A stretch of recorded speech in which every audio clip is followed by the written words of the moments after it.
चलो देखो एक्सरसाइज 9.1 सवाल नंबर 5।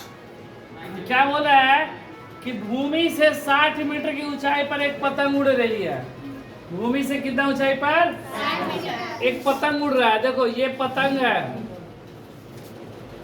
ठीक है, ये पतंग है, ठीक है। ये भूमि से 60 मीटर की ऊंचाई पर उड़ रहा है। कितना?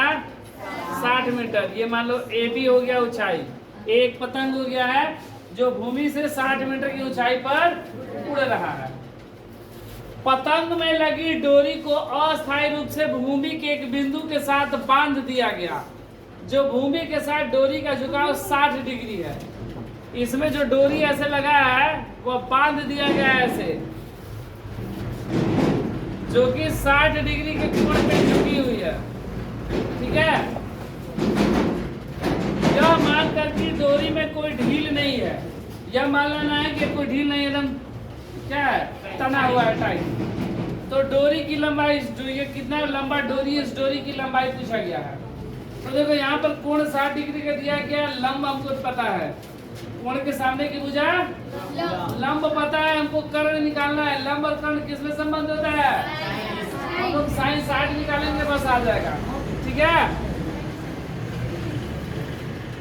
माना कि ए एक पतंग भूमि से 60 मीटर की ऊंचाई पर उड़ रहा है।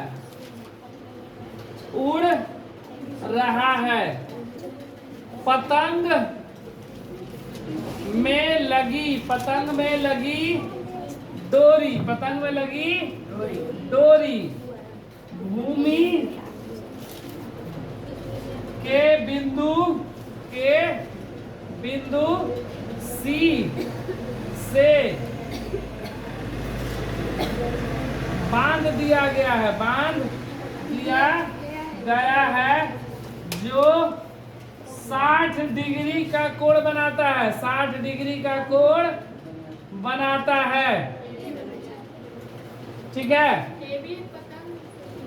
एक पतंग है, ए बी ऊंचाई हो गया है, एक पतंग है, ठीक है, जो उड़ रहा है। ए बी नहीं, ए बी इतना बड़ा पतंग थोड़ी है, ए पतंग है। तो त्रिभुज कौन सा लेंगे? ए बी सी में क्या हो जाएगा? लंब पता है, कर्ण निकालना है। लंब और कर्ण किसमें होता है? तो क्या लेंगे? साइन 60 डिग्री बराबर लंब ए बी बटा में कर्ण ए सी। हमको ए सी ने पूछा गया है।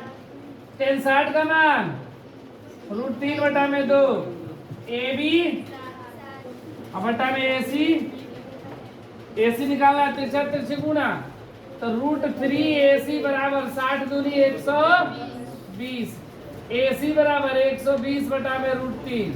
अब हम लोग क्या करेंगे? हर का परिमयकरण कर देंगे। क्या करेंगे?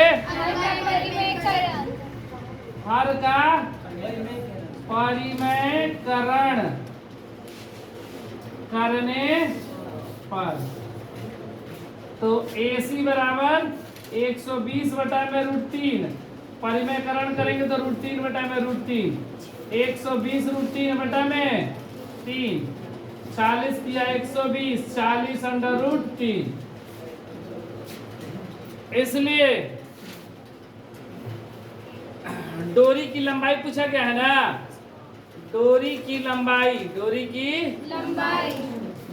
लंबाई बराबर 40 √3 मीटर।